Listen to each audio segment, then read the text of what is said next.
En nombre de la Voz de la Esperanza, te extendemos nuestra cordial bienvenida al estudio de la lección de la Escuela Sabática. Gracias por conectarte por este medio. Si estás en las redes sociales, comparte este material con tus contactos. Así sea. Bien, antes de empezar, Omar, oremos. Amado Padre Celestial, gracias Señor te damos. Una vez más nos reunimos para estudiar tu Santa Biblia. Amén.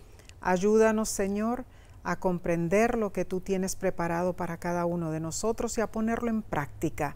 Te lo rogamos en el nombre de Cristo Jesús. Amén. Amén. Amén. Solemos saludar a alguien especial cada semana. En esta ocasión enviamos nuestra salutación a la hermana Raquel Mercedes, quien nos escribió del hermoso país de República Dominicana, desde Santa Cruz del Ceibo. La hermana Raquel nos dice: me encantan sus repasos, me han ayudado muchísimo en mi estudio. Cuando no los escucho siento que algo me falta. Si no me conecto por la mañana, lo hago en la noche. Dios continúe usándolos para que sigan ayudando a muchos. Gracias por escribirnos, hermana Raquel. Amén. Nos place saber que estos estudios le ayuden, que su vida espiritual persista en crecimiento hasta la segunda venida de Cristo Jesús. Así sea, mi hermana. Bien, estudiemos entonces la lección número 4 para el 26 de julio 2025. Se titula Las plagas. Ay, a muchos les cuesta reconciliar al Dios revelado por Jesús en el Nuevo Testamento con el Dios de las 10 plagas del Antiguo Testamento, ¿no es cierto? ¿Por qué Faraón se mantuvo obstinado durante tanto tiempo? ¿Por qué no escuchó a Moisés y Aarón? Debemos entender que el propósito de las 10 plagas no fue destruir a Egipto, sino ofrecer una lección a esa cultura idólatra. Que el Dios de la creación es único. Amén. También. Y las deidades egipcias son simples imaginaciones. Claro. Sabes, hermano, el texto de esta semana se encuentra en Éxodo 9:35. Y el corazón de Faraón se endureció y no dejó ir a los hijos de Israel, como Jehová lo había dicho por medio de Moisés. Con perversa impenitencia, el rey endureció su corazón. Evidentemente sus signatarios lo apoyaron. Ahora, no sabemos si ellos apoyaron a Faraón por servilismo o porque no estaban aún convencidos del poder de Dios. La lección nos cuenta que cierto granjero intentaba que su burro se moviera, pero la bestia no se movía. Así que el granjero tomó una rama gruesa y golpeó al animal. Volvió a hablarle al burro y finalmente éste empezó a moverse. Y cuando alguien le preguntó al granjero por qué esa táctica funcionaba, él respondió: bueno, primero uno tiene que llamar la atención del burro. Suena triste para el pobre burro, pero dejando de lado cualquier problema que se pueda plantear sobre la crueldad animal, hay algo que debemos destacar, especialmente en el contexto del libro de Éxodo, cuando los hebreos quisieron salir de Egipto. Moisés recibió de Dios la clara orden de marcha. ¿Saben? Sí, se dirigió al faraón con las famosas palabras Salak et ami, que significan deja ir a mi pueblo. Sin embargo, el faraón no quería dejar ir al pueblo de Dios. Ahora, sí, las escrituras nunca revelan explícitamente por qué el faraón se mostraba tan reacio a pesar de la amenaza militar que los egipcios temían que los hebreos pudieran representar. Probablemente, como suele ocurrir con la esclavitud, se trataba de una cuestión puramente económica. También es. ¿No es cierto? Los hebreos eran mano de obra baratísima. Claro. Así que el monarca no quería perder las ventajas económicas que esos esclavos le brindaban. Claro. Por tanto, iba a necesitar bastante persuasión, no solo para llamar su atención como el granjero al burro, sino también para hacerle cambiar de opinión a Faraón. Bueno, no estamos llamando al faraón de burro, No. pero esta semana veremos al Dios de los milagros con señales y las maravillas. Amén. Consideraremos 9 de las 10 plagas que Dios desató como juicios divinos sobre Egipto. En nuestros viajes solemos conocer a muchas personas. Así es, así es. Cierta vez en un aeropuerto entablamos conversación con Beto, un joven muy apuesto, pero escéptico. Me compartió su amplio conocimiento científico. Yo le conté que soy pastor de la Iglesia Adventista del Séptimo Día, director de La Voz de la Esperanza, y él me dijo: lamento mucho por usted, pastor. Debe ser horrible enseñar de un Dios que castiga y magulla a su creación. Y me mencionó el ejemplo de las plagas. Dijo: supuestamente Dios mismo endureció el corazón de Faraón. Dios mismo hizo imposible que las plagas tuvieran algún efecto beneficioso. Le dije: no confunda usted la pretensión humana con la intervención divina. Los actos de Dios son inescrutables. Esa fue una buena respuesta. Hay muchos escépticos.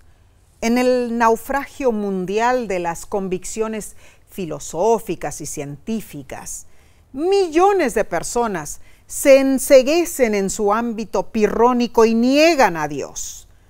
Sin embargo, en el contexto del gran conflicto, el llamado de Moisés a Faraón y las plagas que agobiaron a los egipcios nos recuerdan la batalla espiritual entre las fuerzas del bien y del mal, la luz y la oscuridad, Cristo y Satanás, el Dios viviente y los ídolos.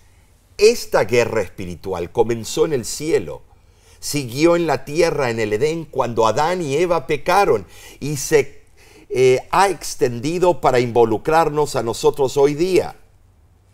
¿Saben decir? Desde su inicio, podemos decir, el gran conflicto se ha librado entre quienes adoran al Señor Creador y quienes adoran la creación en sus diversidades. Pero hay una gran diferencia entre las dos formas de adorar. Muy cierto, Omar. La adoración al Creador nos libera de la esclavitud del pecado, hermanos. En cambio, la adoración a la creación conduce a la degradación moral de la humanidad, resultando en su esclavitud. Pero alabado sea Dios. Él prometió un resultado victorioso en esta guerra. ¿Para quiénes? Para los que somos fieles, para que no terminemos siendo presa eterna del mal. Bueno. Tremendo. ¿No? Analicemos, Omar, entonces la lección del domingo 20 de julio titulada Dios versus los dioses. Tremendo título. El Dios que revela su poder creador es radicalmente distinto a todo lo que un hombre no iluminado piensa acerca de la revelación divina. Es cierto. El Dios que se automanifiesta sobrenaturalmente no puede ser inventado ni formado por ningún hombre. Saben decir, los dioses a quienes adoran los paganos son hechuras humanas. Claro. Tienen orejas, mas no oyen, ojos tienen, mas no ven. Son fetiches, naderías, plasmados en madera y piedra, incapaces de hacer algo por ti o por mí. Claro. La descripción de la primera confrontación entre el Dios verdadero y los dioses falsos de Egipto está en Éxodo capítulo 7 del 10 al 15. Y extraemos de allí lo siguiente. Moisés y Aarón obedecieron a Dios. Aarón echó su vara frente a Faraón y ésta se hizo culebra. Ay. Faraón ordenó que sus sabios y hechiceros hicieran lo mismo y así ocurrió. Pero la vara de Aarón devoró las varas de ellos y el corazón de Faraón se endureció. Así empezó la acción. Obviamente, al concederles otra audiencia, Faraón requirió presentación de credenciales. Seguro. Exigió que Moisés y Aarón comprobaran su pretensión de ser mensajeros del Dios Altísimo. Había llegado el momento y Dios dio la orden expresa de exhibir la primera señal divina. Wow, bueno. Claro, las próximas batallas ocurrieron entre ese Dios viviente y todos los dioses egipcios. Y claro, todo se complicó porque el mismo Faraón se consideraba un dios, ¿no es cierto? Pero notemos, hermanos, Dios no luchó contra los egipcios, ni siquiera contra Egipto en sí. Dios luchó contra sus deidades. Los egipcios veneraban a más de 1500 dioses y diosas. El texto bíblico es explícito en Éxodo 12:12. Ejecutaré mis juicios en todos los dioses de Egipto, yo Jehová. La lección también menciona que los antiguos egipcios consideraban sagrada una deidad en forma de serpiente de 2 cabezas, llamada Nehev-Kau, que domina a los espíritus. Adoraban y veneraban esa deidad como protectora de la realeza. Según su mitología, ese dios serpiente tenía gran poder porque se había tragado 7 cobras. Por otro lado, la cobra era la diosa Uraeus, Wayet, símbolo de resurrección, del poder soberano sobre Bajo Egipto. La cobra supuestamente protegía al faraón. Y en la ciudad de Buto esos reptiles eran venerados. La figura de una cobra aparecía en la corona del faraón, simbolizando su poder, su realeza, su autoridad divina supuestamente. La diosa cobra escupía veneno sobre sus enemigos. Además se creía que esa cobra guiaría al faraón al más allá. Poderosa cobra o no, cuando la vara de Aarón se convirtió en serpiente y devoró a todas las demás serpientes ante Faraón, se manifestó la supremacía del verdadero Dios sobre la magia, la hechicería egipcia. Saben decir, el emblema del poder del faraón no solo fue conquistado, sino que Aarón y Moisés lo aprendieron. Sorpresivamente fue que ocurrió todo esto. Claro. Ahora bien, los sabios egipcios, Omar, eran educados en la ciencia y también en el arte de escribir, ¿no es cierto? Sí, así es. Los hechiceros eran encantadores, pretendían producir hechizos mágicos. La palabra traducida como magos equivale en egipcio a la palabra hebrea traducida como hechiceros. La magia atraía muchísima atención y muchísimo estudio en Egipto. Consistía en encantamientos que supuestamente tenían poder sobre hombres y bestias, especialmente reptiles. Tremendo. Eso es impresionante. Claro. Ahora, las varas de los magos no se transformaron en serpientes reales como la vara de Aarón. No. Hermano, hermana, ni los magos ni Satanás podían crear vida. Ni pueden crear vida. No pueden. Seguro que no. Lo que hicieron fue utilizar la magia maligna para que sus varas tuvieran la apariencia de serpientes. Pero con superioridad, la serpiente de Aarón se volvió sobre sus rivales y las devoró. ¡Qué milagro! Impresionante. ¿no? Esa fue la primera señal realizada en presencia de Faraón. Claramente, esa confrontación inicial demostró la autoridad de Dios sobre Egipto. Moisés, representando a Dios, expuso su superioridad al propio poder del supuesto Dios Faraón. Sabia y poderosamente, Dios utilizó esa misma creencia egipcia para comunicarles que Él tenía autoridad soberana sobre cualquier otra deidad. Con tal manifestación del poder divino, lógicamente los egipcios pudieron comprender el mensaje y de inmediato. Pero el milagro no impresionó el obstinado corazón de Faraón. Uy, uy, uy. Terco, terco. Como dicen en algunas partes, mulo. Hasta donde él podía ver, Moisés y Aarón habían meramente sobrepasado lo que sus propios magos podían hacer. Ahora, si reflexionamos en la dinámica de la situación en el Palacio Real, vemos que mientras Moisés sabía de antemano exactamente lo que ocurriría, Faraón no sabía nada, solo lo que Moisés le decía.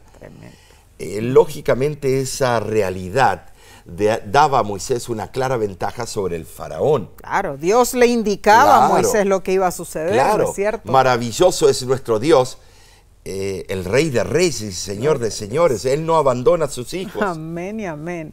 Y la lección de hoy nos pregunta, hermano, hermana, ¿cómo podemos permitir que Dios tenga soberanía sobre cualquier otro Dios que busque la supremacía en nuestras vidas?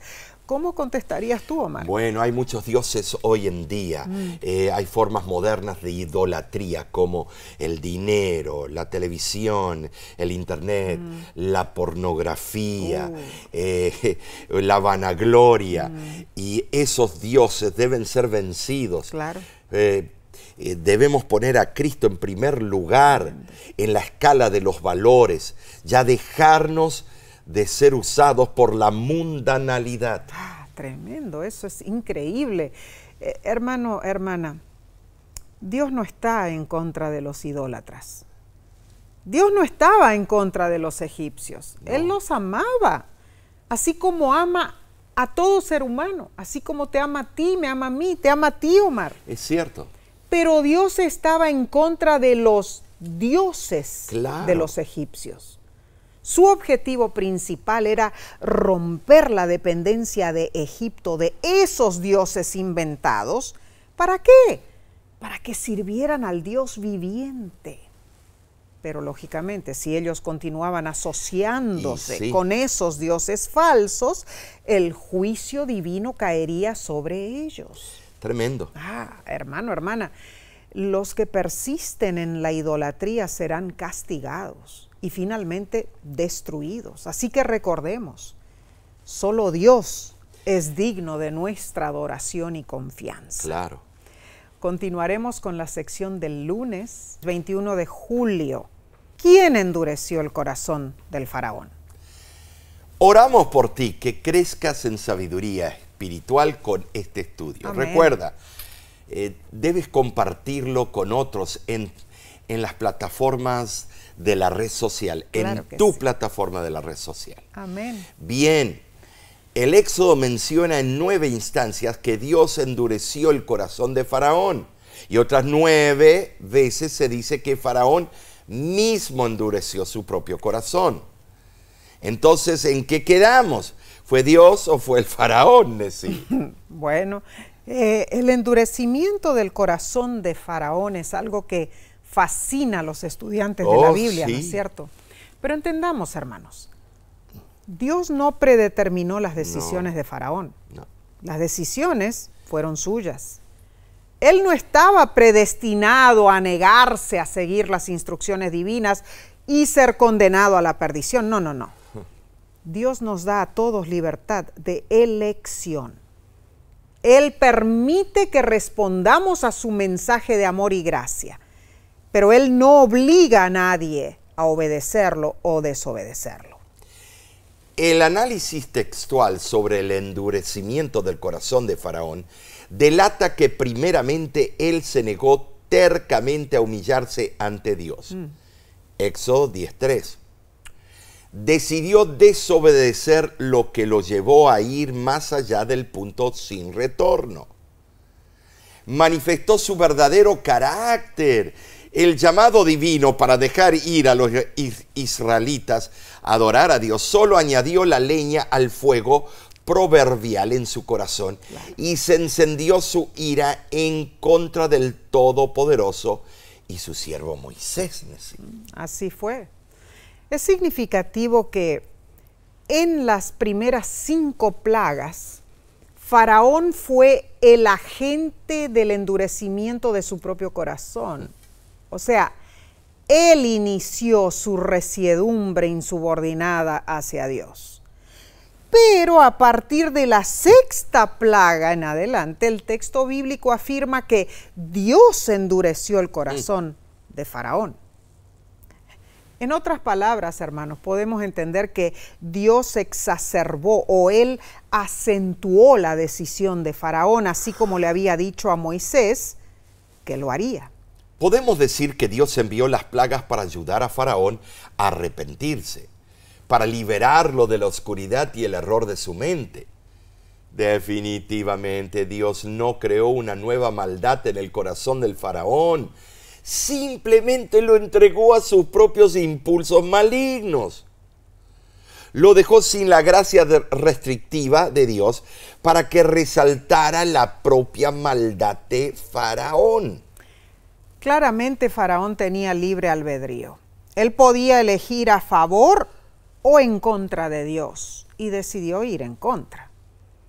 Esto nos enseña algo valioso.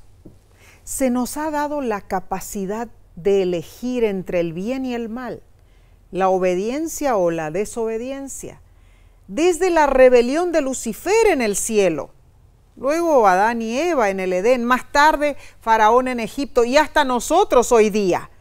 Debemos elegir entre la vida y la muerte, como dice Deuteronomio 30:19. La lección nos presenta una analogía. Imaginemos la luz del sol azotando la mantequilla y la arcilla.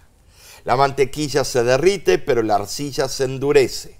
El calor del sol es el mismo en ambos casos, pero hay 2 reacciones diferentes al calor y 2 resultados distintos.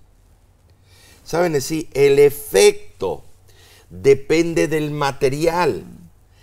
En el caso de Faraón, podemos decir que dependió de la actitud de su propio corazón hacia el Dios creador de los cielos y la tierra. Me gusta ese ejemplo de la mantequilla y la arcilla. Oh, ¿no es tremendo. cierto? Sí. Ahora, cuando pensamos en personas con corazones endurecidos, tendemos a pensar en ateos como Madalyn Murray O'Hair. Sí, la mujer que logró que la Corte Suprema de Estados Unidos quitara la oración en las escuelas públicas. Sí. Otros ateos hacen alarde de su odio hacia Dios, como el intérprete de rock Marilyn Manson, quien destroza las Biblias durante su espectáculo en el escenario. O también pensamos en las naciones comunistas, que persiguen a los cristianos, que cierran las iglesias para convertirlas en centros de entrenamiento para el comunismo y se jactan, así arrasamos con la religión. Claro, cuando oímos mencionar a tales personas o grupos, pensamos, el corazón de esos es el más duro del mundo. Es cierto, esas personas entran en esa categoría. Pero si queremos descubrir los corazones más duros, debemos mirarnos, a nosotros mismos. Ay, ay, ay. La dureza de corazón que Dios más desprecia está relacionada con oír y rechazar su palabra. Proverbios 29:1 dice, el hombre que reprendido endurece la cerviz, de repente y sin remedio será quebrantado. A través de los años he predicado advertencias bíblicas acerca del peligro de galantear con pecados. Pero, hermanos, conozco personas que van a la iglesia y aún beben, fuman, maldicen y salen de parranda o pachanga.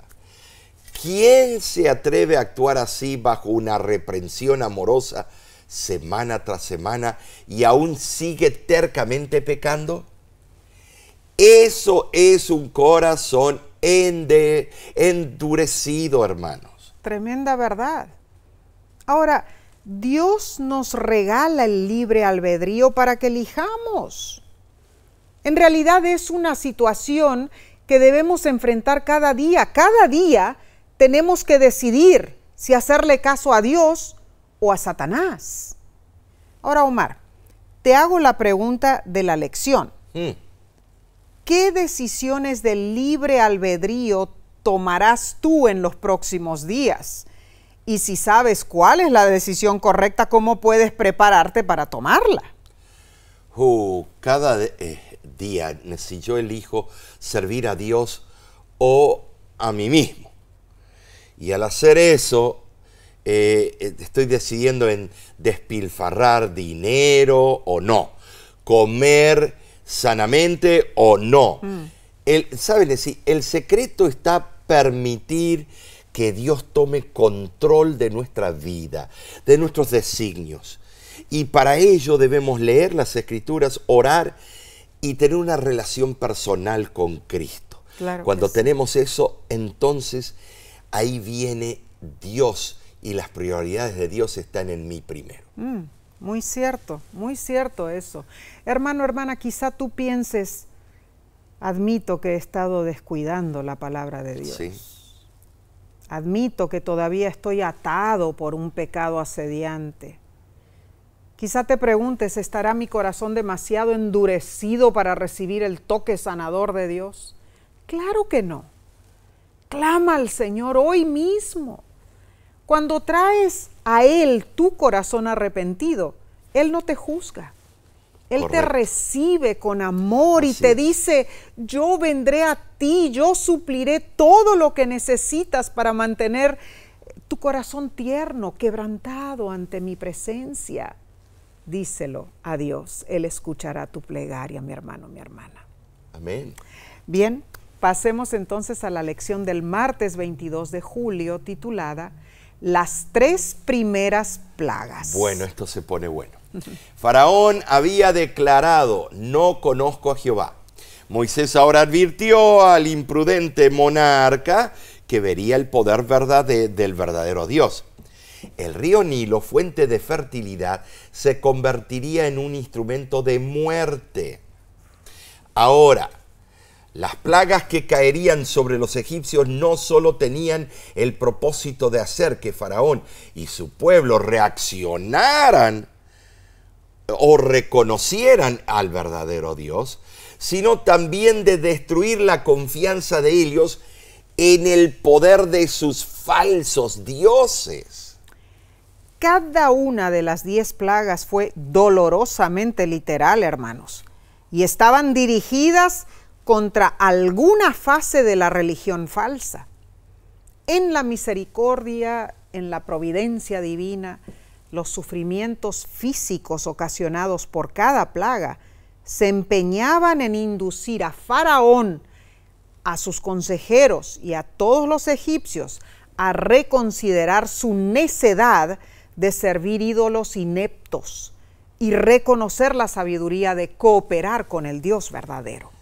La primera plaga fue dirigida contra el dios Hapi, dios de el Nilo.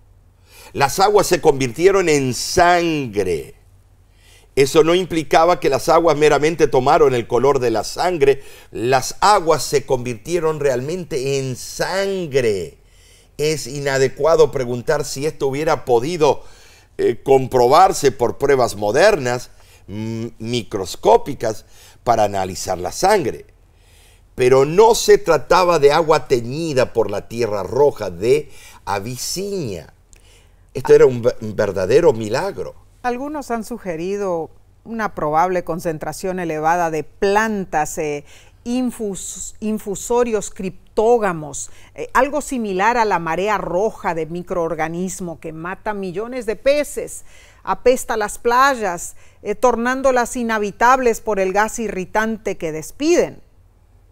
Pero el agua así alterada, hermanos, no satisfaría todas las especificaciones de esta plaga divina. Omar, habrá sido terrible en realidad, porque si pensamos Sí, lo bien, fue. la vida en Egipto dependía totalmente del río Nilo. Claro, hasta el día de hoy. Donde hay agua hay vida, ¿no es cierto? Y las aguas del Nilo son bastante claras, Nessie. Sí, es cierto. Ahora, nuevamente fueron consultados los magos, quienes falsificaron el milagro. Ellos dieron la impresión de que transformaban en sangre cierta cantidad de agua. Nadie examinó su pretendido milagro. Era una treta y pasó por algo genuino. Ay, ay, ay. Mejor hubieran convertido en agua normal el sangriento río Nilo. ¿Seguro?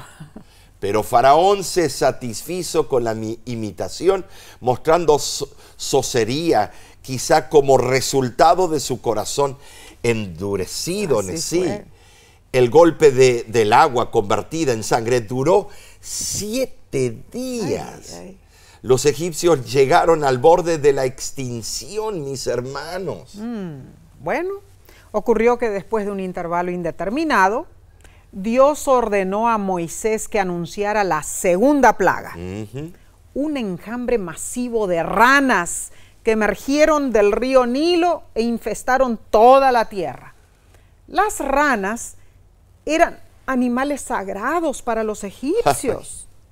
Una de sus deidades, Heket, era una diosa con cabeza de rana que supuestamente tenía poder creador. Entendamos, hermanos, aunque el principal propósito de esta plaga era castigar a los opresores de Israel, también sirvió para atraer desprecio a sus muchos dioses paganos.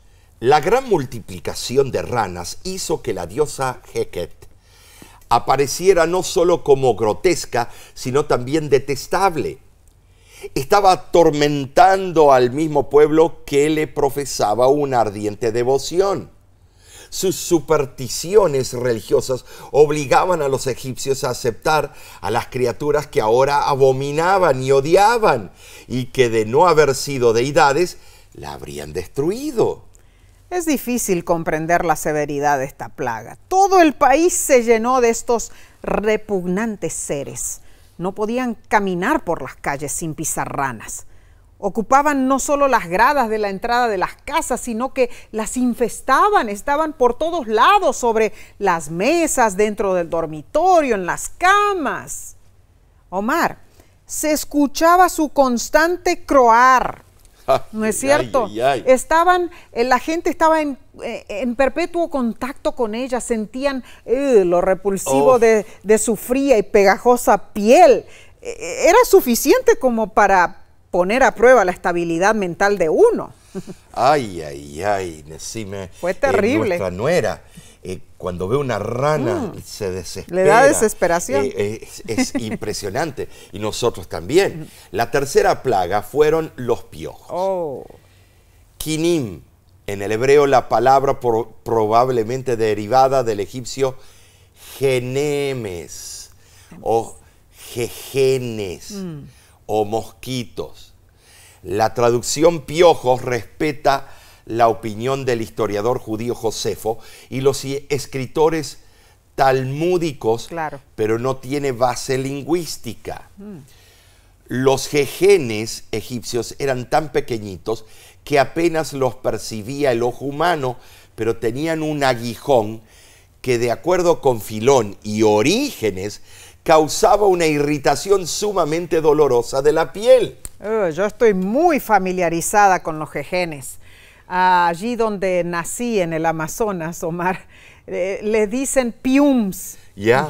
Son una miniaturita, pero pican como gigantes. Pueden también transmitir enfermedades, como la leishmania. Tremendo. Ahora, los magos egipcios reconocieron su propia impotencia.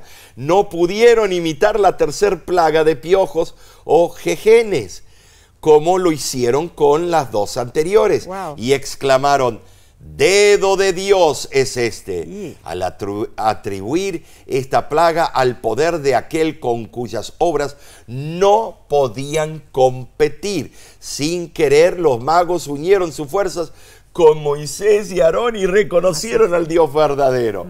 Pero Faraón se mantuvo firme.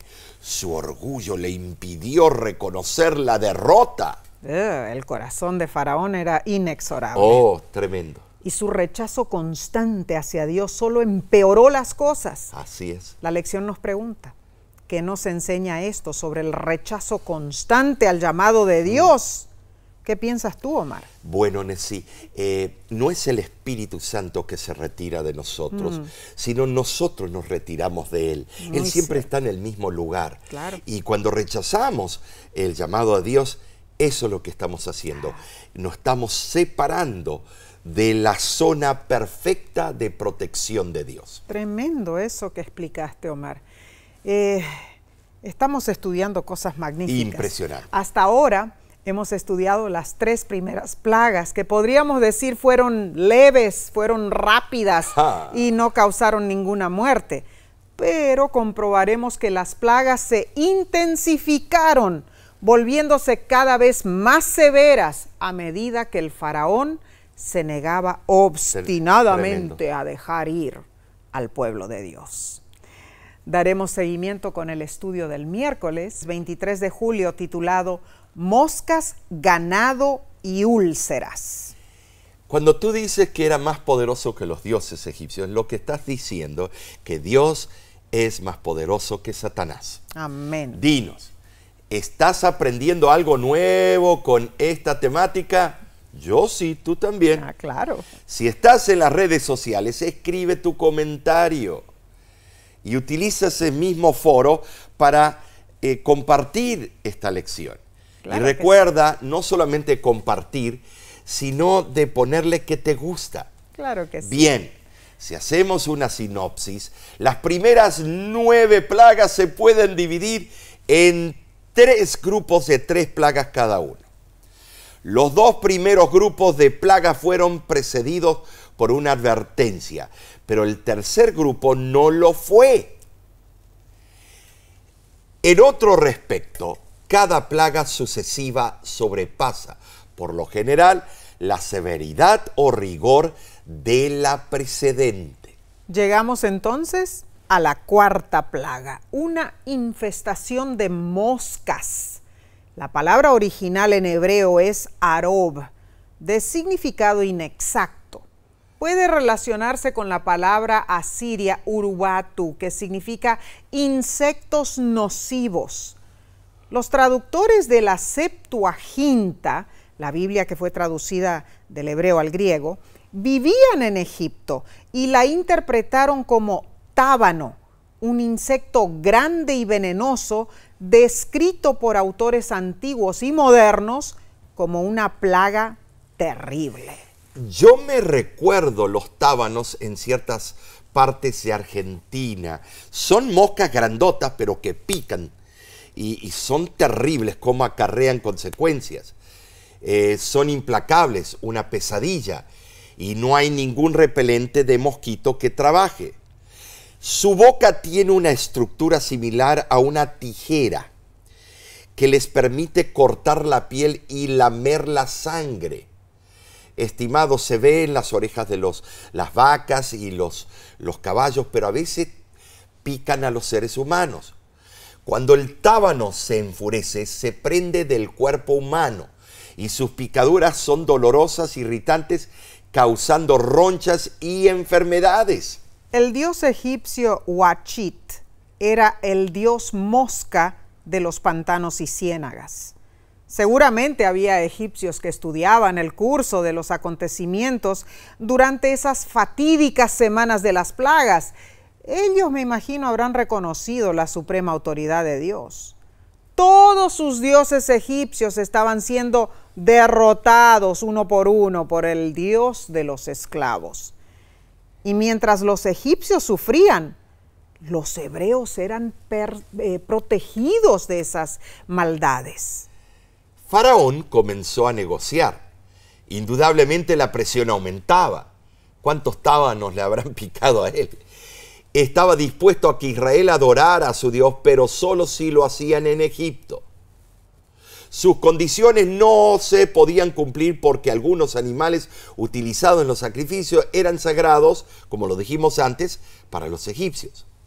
Además, sí, el plan de Dios era sacar a su pueblo de Egipto. Seguro. Para tener devoción sin el ruido, sin las tentaciones, sin la distracción. Seguro, y no solo eso, también quería llevarlo a la tierra prometida, Claro. la tierra que él le había prometido a los patriarcas.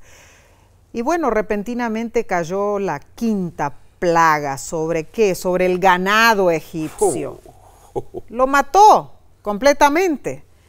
Ahora, hasta ese momento las plagas habían sido dirigidas contra los egipcios, no contra sus propiedades y animales. Eso impresionó a Faraón. Le dolió, yo creo, ¿no es cierto? Ahora pensemos, hermanos, Hathor, la diosa egipcia del amor y la protección, era representada con cabeza de vaca. Ay, ¿No es ay, cierto? ay. El dios toro, llamado Apis, también era muy popular y respetado en el antiguo Egipto. Claramente, con esa quinta plaga, Se le dio por la torre. más deidades egipcias fueron derrotadas. La enfermedad particular mencionada afectó solo a los animales.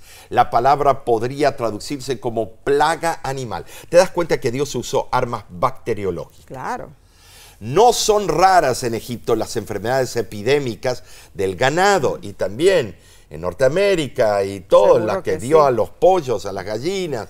¿Te acuerdas? La enfermedad bovina. Es cierto. Pero el carácter milagroso de este castigo celestial fue indicado por su aparición en el día señalado, por su gravedad y por el hecho de que los animales de los hebreos no fueron afectados. ¿Te das cuenta? Ahí está el milagro. Tremendo. No obstante, hermanos, Faraón no aceptó la demanda de Moisés. Le había ofrecido negociaciones, pero rehusaba permitir la salida de Israel. Mayormente, bueno, digo yo, por tres razones. Él temía perder la obra de mano de los esclavos. Él no creía en el Dios de los hebreos y su corazón estaba endurecido. ¿Te das cuenta, mi hermano? Entonces, la sexta plaga azotó sobre los egipcios, sarpullido que causó úlceras dolorosas. Esta, como la tercera plaga, vino sin anuncio previo. Aunque el castigo fue efectuado en presencia del rey, ahora quizá ocurrió cuando él se dirigía al río para los ritos diarios que allí realizaba. No es clara la naturaleza exacta de la enfermedad. Probablemente las úlceras eran abscesos o forúnculos que se habrían formando ampollas que supuraban. Algunos piensan que se trataba de los forúnculos del Nilo, de los cuales sufría mucho el pueblo de Egipto cuando finalizaba la inundación anual. Esos forúnculos provocaban una comezón casi insoportable. Ahora, puesto que esa dolencia era común en Egipto, difícilmente podría haber sido considerada como sobrenatural. Pero, hermanos, se presentó con una gravedad sin precedentes, derrotando totalmente a Isis, diosa de la medicina, de la magia y la sabiduría. También fueron derrotadas deidades como Imhotep, dios de la medicina y la curación, y Sekhmet, diosa de la guerra y las epidemias. Esos dioses fueron incapaces de proteger a sus propios adoradores. Amén. Irónicamente, en esta plaga, incluso los magos y hechiceros fueron afligidos, ni pudieron comparecer ante la corte real, lo que demuestra su indefensión ante el Creador del cielo y la tierra. Y además, notemos claramente de que estas enfermedades iban directamente a la necesidad del pueblo. Qué increíbles fueron estas plagas. Ahora, la lección menciona que el problema de Faraón no era intelectual, Él tenía suficiente evidencia racional para tomar la decisión correcta. Omar, el problema era el corazón de Faraón, Claro, ¿no es cierto? claro. Ahora, ¿qué nos enseña esto, Omar, en cuanto a cuidar nuestro corazón? ¿Sabes, Nessie? Cuanto más permitimos la maldad y acariciamos, se transforma en costumbrismo. Y entonces después para arraigarlo es casi imposible. Ay, ay, ay. Estamos, cada vez que más aceptamos como normal los errores de la sociedad, entonces ya llega a ser parte de nuestra vida diaria. Y tenemos que tener cuidado con eso, porque se arraiga con raíces que después veremos unas consecuencias funestas. Tremendo eso, y lógicamente cuando no tenemos la protección de Dios, ¿no es cierto? Estamos desprovistos. Claro.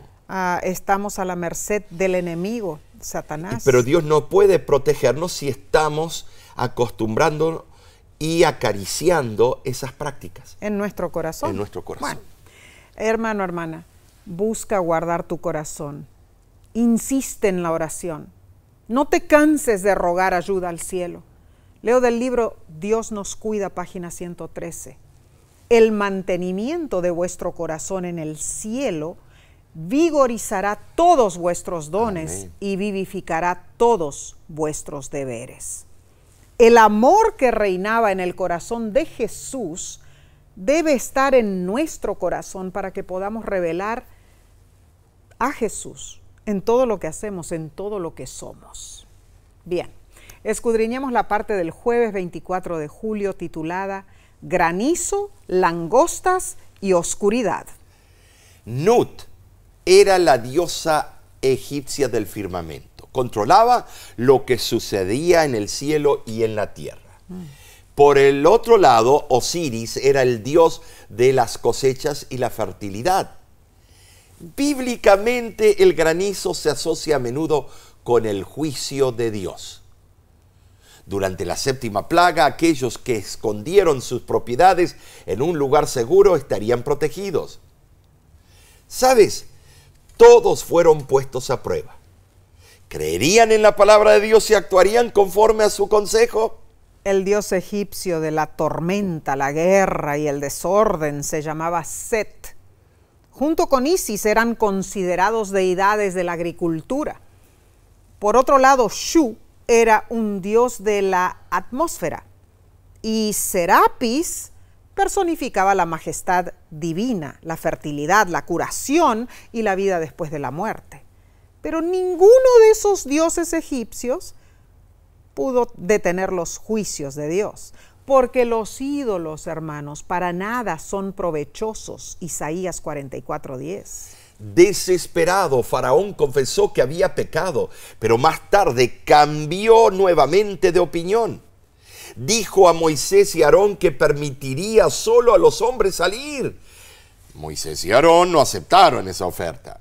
Y vino la octava plaga, las langostas, una catástrofe que arrasó los campos y destruyó los cultivos egipcios. Oh, dice la Biblia que el viento sopló durante un día entero y toda una noche para que las langostas llegaran. Esto sugiere que estos insectos venían de una distancia considerable. Un viento del este las habría traído del norte de Arabia. Un viento del sur o del suroeste asolaría a Egipto con langostas procedentes de Libia o Etiopía. Sea como fuere, esa plaga fue devastadora. Mi abuelo fue agricultor toda su vida y siempre temía las langostas porque son una amenaza constante para las labranzas agrícolas. ¿Sabes? Sí, en Egipto, las langostas en cantidades inimaginables cubrieron la tierra, se comieron todo lo verde de los árboles y las plantas, dejando una estela de hambruna y desesperación. Yo he visto plagas de langostas, ¿sí? Y no queda nada, solo un tronquito de las plantaciones. Arrasan es con impresionante. todo. Los siervos del faraón lo instaron a dejar ir a Israel. En Éxodo 10:7 le dijeron, ¿hasta cuándo será este hombre un lazo para nosotros? Deja ir a estos hombres para que sirvan a Jehová su Dios. ¿Acaso no sabes todavía que Egipto está ya destruido? Y Faraón pidió que Moisés y Aarón oraran por él y quitaran esa plaga mortal. Se fueron las langostas, Sí. pero el corazón de Faraón siguió endurecido. La novena plaga fue un total oscurecimiento del cielo con tinieblas alarmantes. A semejanza de las plagas anteriores, esta asestó un golpe destructor sobre los dioses egipcios. Cierto. ¿Sabes? Ra, el dios sol, era el dios principal de Egipto durante siglos. Cada faraón se identificaba como el hijo de Ra. En el tiempo de Moisés, ese dios era retratado con el nombre de Amon-Ra. Los más grandes templos que el mundo jamás haya visto fueron edificados en su honor. Uno de ellos, el gran templo de Karnak, en el Alto Egipto, aún en ruinas todavía, es magnífico. Otro dios era el disco del sol, Atón, que unas pocas décadas después del Éxodo llegó a ser brevemente el dios supremo del sistema religioso egipcio. Pero, Omar, resulta ser que mediante la novena plaga Sí. fue demostrada la completa Es impotencia cierto. de todos esos dioses. El registro bíblico indica que la oscuridad cayó sobre los egipcios, pero que los hijos de Israel recibieron luz en forma milagrosa. El contraste no podía ser más espectacular. La intensa oscuridad fue más de lo que el faraón pudo soportar. Al haber prolongarse por 3 días la penumbra, envió mensajeros para ubicar a Moisés. Así fue. Le dijo que el pueblo se fuera, pero que dejaran las vacas y las ovejas. Moisés refutó nuevamente. Entonces, con gran furor, Faraón perdió todo dominio propio. Rudamente ordenó a Moisés y Aarón que no volvieran, bajo pena de muerte. ¡Wow! Tremendo. Qué extraordinaria esta lección, Omar, ¿no es cierto? Emocionante. Faraón es un ejemplo dramático, hermanos, de lo que dice Proverbios 16:18. Antes del quebramiento es la soberbia. Tremendo. Recapitulemos lo que estudiamos. Número 1. Así como la vara de Aarón se tragó a las serpientes de Faraón, el poder de Dios es supremo y puede tragar a nuestros ídolos. Número 2, Dios no endureció el corazón de Faraón contra su propio deseo, pero permitió su malvada inclinación contra Israel. Dios no juega con nuestro libre albedrío, estimados. Número 3. Las plagas que azotaron a los egipcios no fueron aleatorias, fueron dirigidas contra los dioses egipcios para demostrar el poder de Dios. Y número 4, como Faraón, si permitimos que la maldad y el orgullo domine nuestro corazón, nunca aceptaremos nuestros errores. Y número 5, cuando Faraón dijo, he pecado, él no se arrepintió verdaderamente. Para poder pedir perdón, primero debemos aceptar que somos pecadores. Esperamos que hayas crecido espiritualmente con este estudio. Amén. La semana que viene volveremos a otra lección. Se titula La Pascua. Estará interesantísima. Claro que sí. Invita a tus amigos y familiares a estudiar con nosotros y conéctate nuevamente para ver el tema del Pastor Grieve. A ver, Omar, ¿sobre qué estarás hablando este viernes? Bueno, el tema se titula Los suyos no lo recibieron.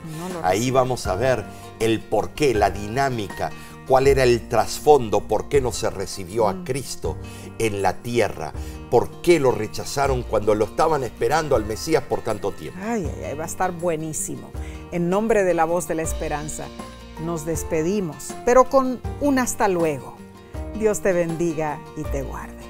Dios haga resplandecer su rostro sobre ti y tenga de ti misericordia. Dios alce sobre ti su rostro y ponga en ti paz.